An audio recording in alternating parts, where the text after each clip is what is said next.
Yeah, hi everybody, welcome. Excited for our second uh, early career catalyst event. So it's pretty exciting. We have an awesome guest here today.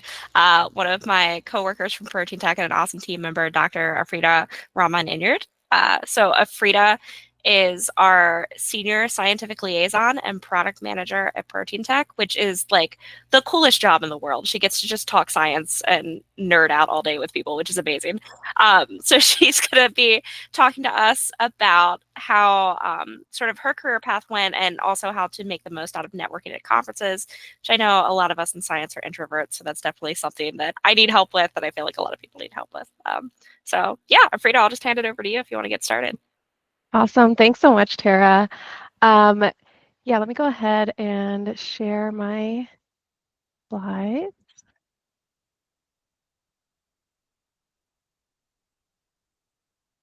All right. Awesome. Well, thanks so much to Tara and BioBuzz for, having me and kind of letting me share my experiences. I'm really excited to kind of be here today to talk to you guys about, how to make the most out of your networking experiences at scientific conferences. And then I'll talk a little bit about kind of my career trajectory and how I kind of ended up at Protein Tech with the position that I currently have. So as Tara mentioned, my name is Afrida Rahman-Enyart, and I am a senior scientific liaison and product manager at Protein Tech. So just to kind of begin with kind of my timeline and how I got to Protein Tech. So when I was in high school, I knew I really liked psychology, and so I wanted to go into a field that would allow me to you know uh, do something in psychology. And so I had this idea that I was going to become a psychiatrist, and so I had every intention when I went into undergrad that I was going to become a psychiatrist, and I was doing all the pre-med requirements and everything like that. And while I was in undergrad, I actually joined a lab. And during that time, I realized that I loved to be a scientist and to answer these types of questions and to be in the lab. And so I kind of switched gears and I decided that now I wanted to be in some sort of lab. But during my time in undergrad, I was more in kind of cognitive and clinical labs. And so it was a lot of, working with human participants. And I really wanted something where I could take my love for psychology and mix it with my love for biology and kind of morph them together. And so that's when I decided neuroscience was probably going to be the right avenue for me. And so after I got my undergrad degree at Purdue, I went over to Indiana University where I did dual PhDs in neuroscience and psychology. So my time at IU, I was mainly focused on developmental neurobiology, so specifically looking at how the neuregulin ERB signaling pathway led to neuronal differentiation and neurite outgrowth and migration. And then after I was done with my with grad school, I decided that I really wanted to now venture off into either industry or a postdoc, but I wanted to kind of expand my kind of techniques that I had. And so I had a lot of molecular background, and so I wanted a little bit more behavioral background. So I started to apply to jobs that would kind of let me explore this type of avenue. And so I ended up at Northwestern, where I actually joined the urology department this time. And here, what I did was I studied the role of the gut microbiome on microglial activation in mouse models of pelvic pain. And so here is where I got a lot of more experience with doing some behavioral assays, some pain assays, and things like that. So 1.5 years into my postdoc, I decided that I really needed to switch gears. Doing a postdoc, as you can see, between 2019 and 2022 was really difficult because it was right during that COVID era. So I had a lot of time to kind of think about my future and what I wanted to do. And I knew the next step after my postdoc would be to either become a PI or to get out of academia, was kind of what the two things that I thought I could do. And for me personally, staying in academia didn't seem like the right route just because I didn't want to deal with kind of, the grant writing. I kind of saw what the lifestyle of my PIs were like, and I wanted more of a 9 to 5 type of job that would allow me to kind of have a more structured work-life balance, because you obviously can have that work-life balance in academia, but I feel like a lot of that is on you, and to ensure that you make sure that you have that work-life balance, whereas in industry it's more built in. It's expected that you work 9 to 5, and maybe if you're traveling, you work while you travel, but for the most part it's built into your work schedule, and so that's kind of what I wanted. um, but the issue was I didn't know what type of industry positions were really out there. And so I started to kind of apply for everything, bench jobs. I started applying for field application scientist positions. And then I kind of stumbled upon this role as a product manager at Protein Tech. And when I read through the description, it seemed really, really interesting to me because it allowed me to use my scientific background, but be creative with it. It seemed like a very highly a role that required a lot of marketing. And even though I didn't have marketing background, I did have that scientific background. So I went ahead and I applied for it. And I ended up getting that interview. But during my interview, they decided that instead of the product manager role, they wanted to actually offer me a role that they hadn't advertised just yet, which was the scientific liaison role. And so I got hired in first as a scientific liaison, and then later was given some product management responsibilities. And then a couple months ago, I got promoted, and so now I'm a senior scientific liaison. So that's just a little bit about my background. Um, and I also just wanted to kind of highlight, what Protein Tech is in case you are unfamiliar with our company. So I'll talk a little bit about what the company does and then what my role specifically is at the company.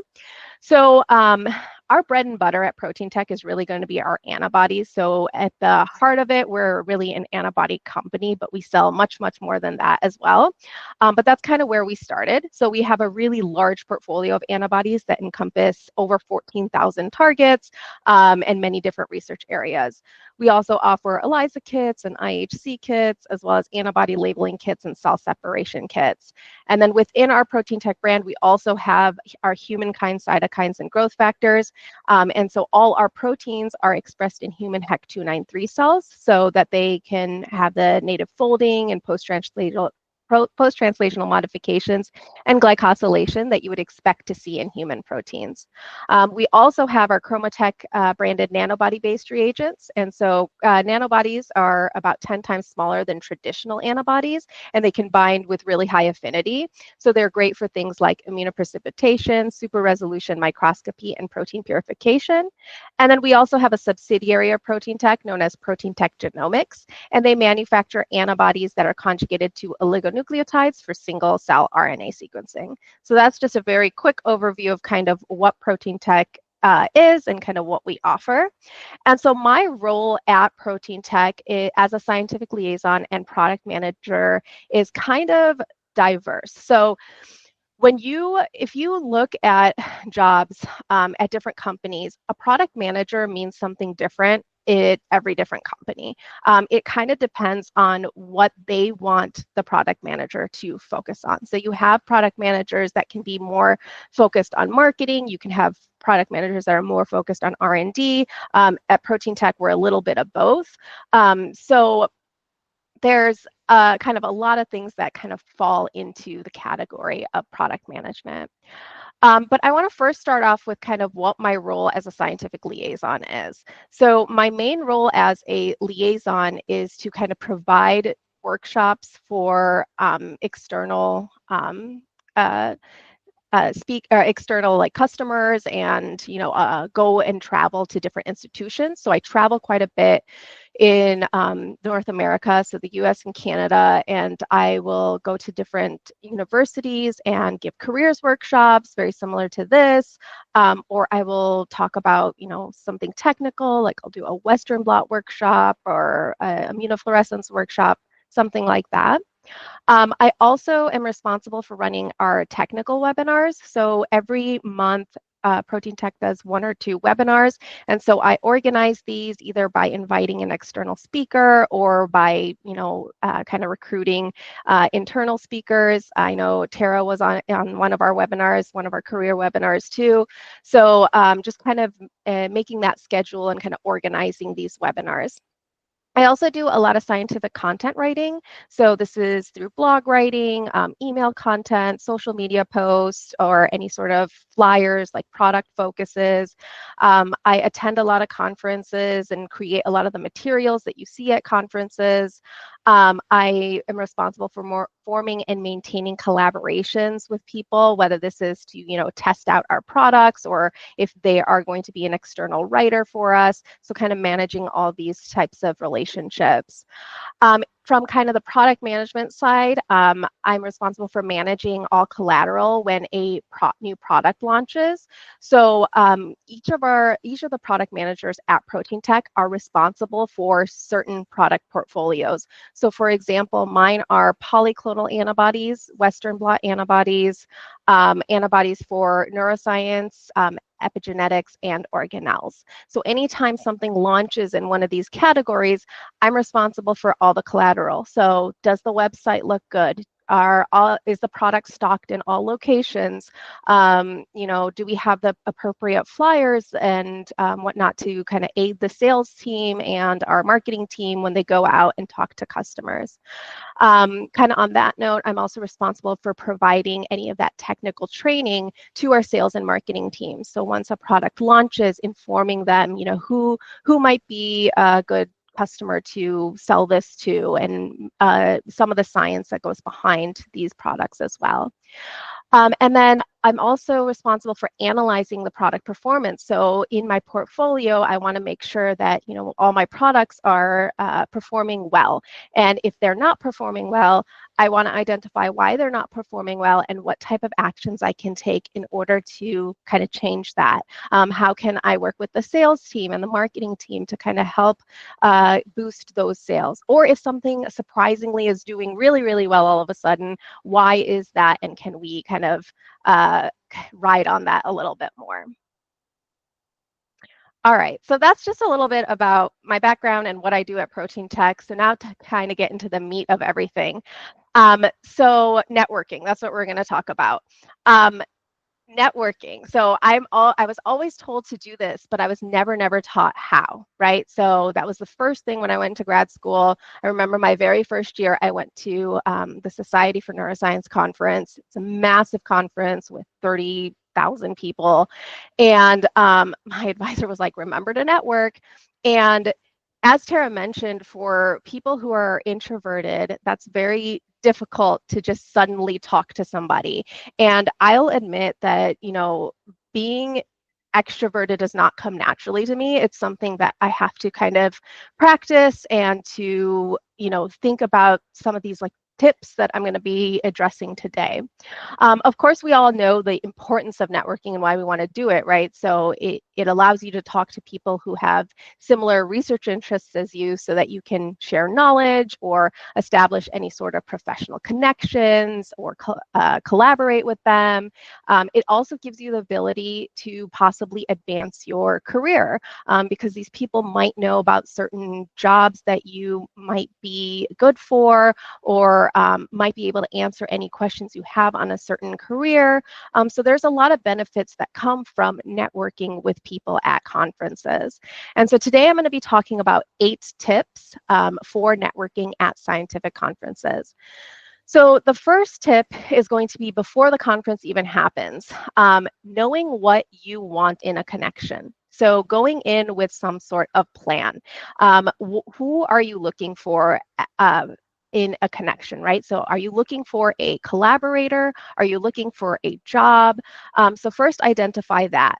And then identify what you want in that person. So if you're looking for a collaborator, what are you specifically looking for? Are you looking for a particular technique that they're going to bring in? Are you looking for just kind of general advice? So have kind of a list of things that you want in an ideal collaborator.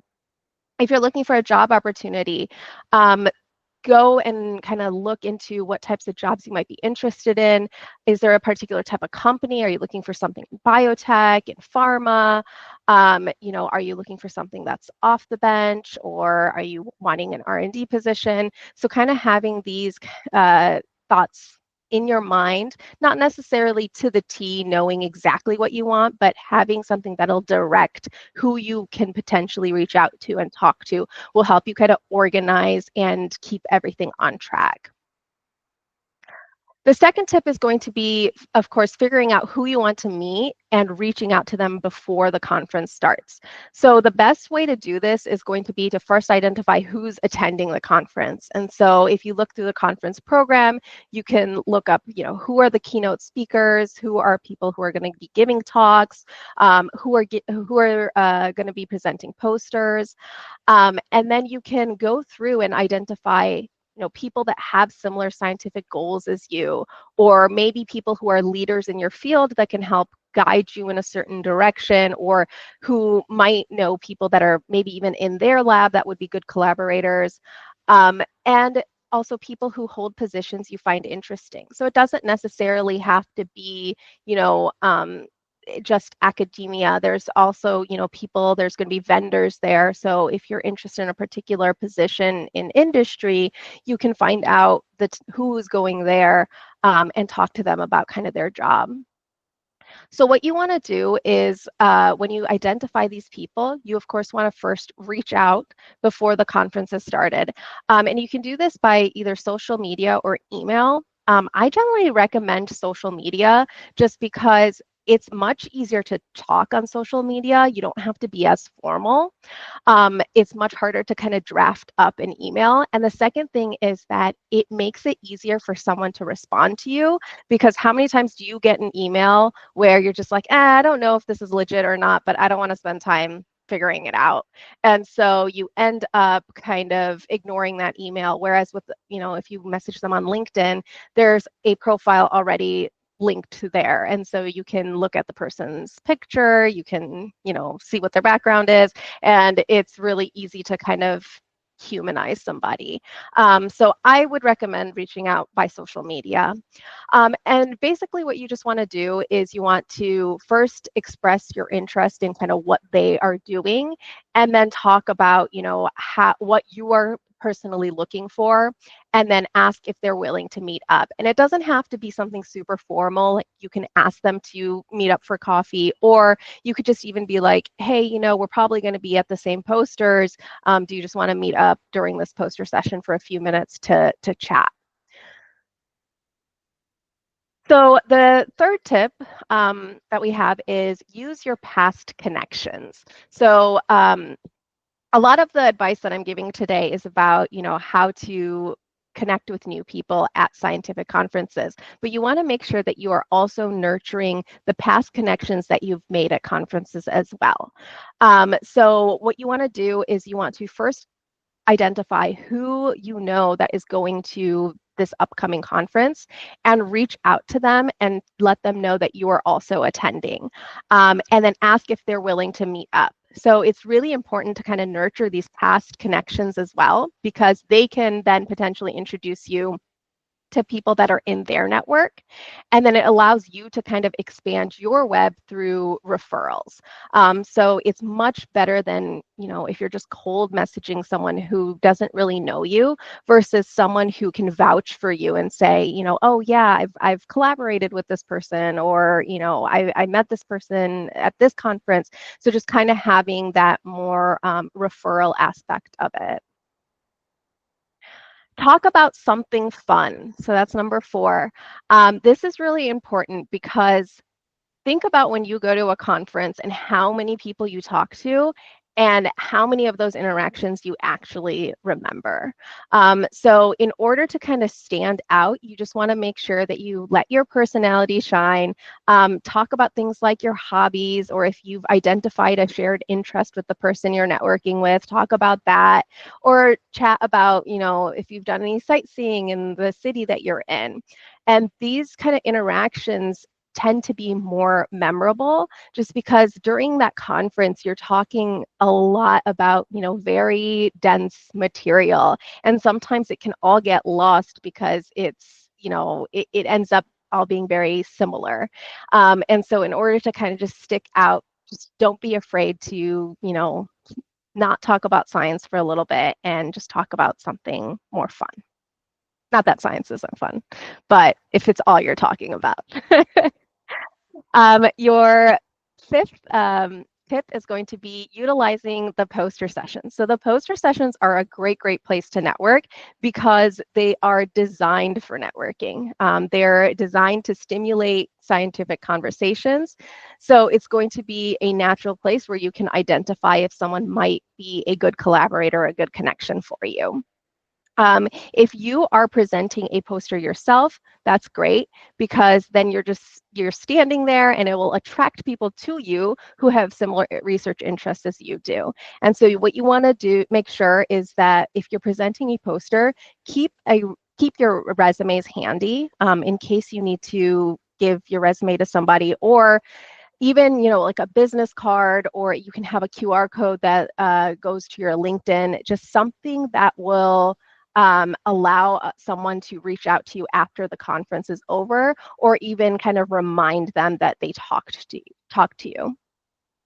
The other thing is, other than presenting your own poster, of course, visiting other posters of people who, have similar interests as you, as well as going to exhibitor booths. So this is particularly true if you're looking for more of an industry position. There's going to be exhibitors during the poster sessions. And a lot of times, companies will send, R&D scientists, people from marketing, business development people. So it's a really great way of kind of knowing what different positions and careers are out there that aren't necessarily, kind of the traditional positions that you would think of that you would get right out of grad school. So it's just a really good way of just chatting with people about, kind of the diverse career trajectories. Number 6 is going to be to take advantage of those conference-sponsored social events. So a lot of times conferences will have these satellite events that are oftentimes thrown by, different companies, or it can be something that's sponsored through, different institutions. But these events are really a great place to network because they tend to be more like a party. So this is a picture of a satellite event that we did this year at SFN. So you can see it's got balloons, there was food and drink. We did a little presentation and a panel, but most of it was just kind of a networking opportunity where people could just chit chat. And these types of events are usually really relaxed, they're less formal. Most of them have some drinks and stuff, so you can be a little bit more relaxed. And it's a really good place to kind of talk about those kind of non-sciencey things at first, right? So you just kind of meet someone naturally, similarly to how you would at a party. And for these types of events, I would recommend that you first exchange the contact information and discuss that work at a later time. So if you meet someone and you realize that you guys have very similar research interests and the potential for a collaboration, don't utilize that party time to kind of talk about it. Either make a meeting or just grab their contact information to reach out later.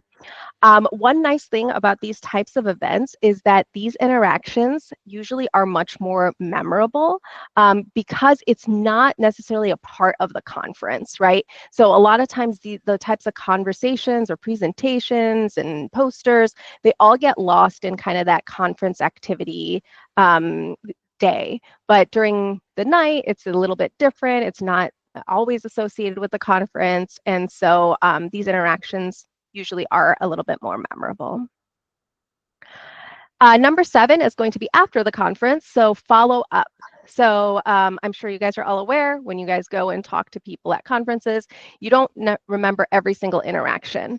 And so if you particularly are interested in working with someone that you met at a conference, make sure that you follow up within a week of the conference. So again, you can email them or reach out to them on social media and just tell them how great it was to meet them, kind of talk about what you guys discussed, and kind of reiterate your interest in working with them.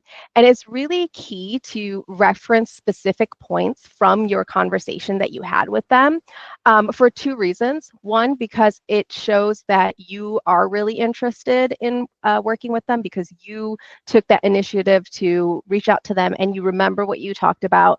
And the second thing is it also reminds them of who you are in case they have forgotten that interaction. And then the final piece of advice is stay in touch through social media. So again, social media is going to be a great way to kind of just keep tabs on people. So this can be through LinkedIn, Twitter, ResearchGate. LinkedIn is something that, you know, in industry, we really commonly use. So my go-to is usually LinkedIn. And I mentioned this before about, you know, when you're reaching out to someone, when you're trying to kind of maintain that relationship, it's much easier to kind of reach out on social media and chat with someone than drafting it in email. It's much less formal and you're not constantly, you know, it's almost weird to email someone and be like, hey, just wondering how you're doing. Whereas kind of the chat function, it seems a little bit more natural.